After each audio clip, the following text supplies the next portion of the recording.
Comment classer les êtres vivants de manière scientifique? Considérons une première collection d'êtres vivants. Une couleuvre, un ver de terre, une poule et une oie.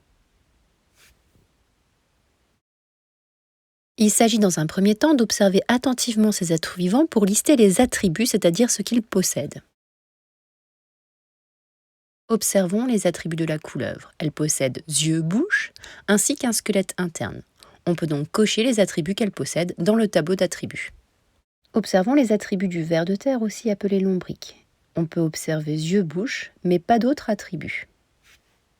Passons ensuite à la poule. Elle possède yeux-bouche ainsi qu'un squelette interne et aussi des plumes. On peut donc cocher dans le tableau d'attributs les 3 caractères. Passons ensuite à l'oie, qui elle aussi possède yeux-bouche, un squelette interne et aussi des plumes. Elle aura donc les mêmes caractères que la poule. Une fois que le tableau d'attributs est complété, on peut observer l'attribut le plus répandu. Ici, il s'agit de yeux-bouche.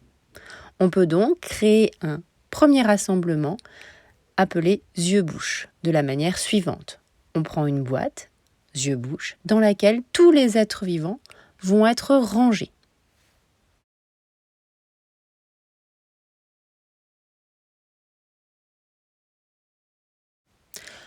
On peut ensuite observer l'attribut qui est le deuxième plus répandu. Ici, il s'agit de squelette interne.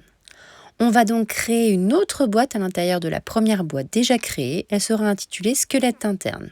Donc la boîte est de format inférieur et on place donc l'attribut squelette interne et tous les êtres vivants qui possèdent cet attribut sont placés à l'intérieur de la boîte.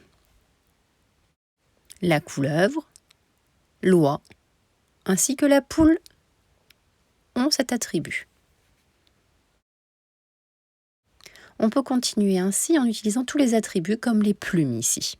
On peut donc, à l'intérieur de la boîte squelette interne, créer une autre boîte intitulée « possède des plumes » et y placer les êtres vivants qui possèdent cet attribut, à savoir l'oie et la poule.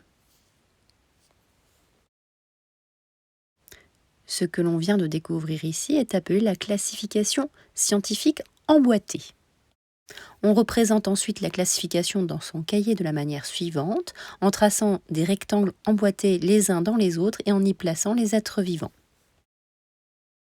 À votre tour désormais de classer les êtres vivants.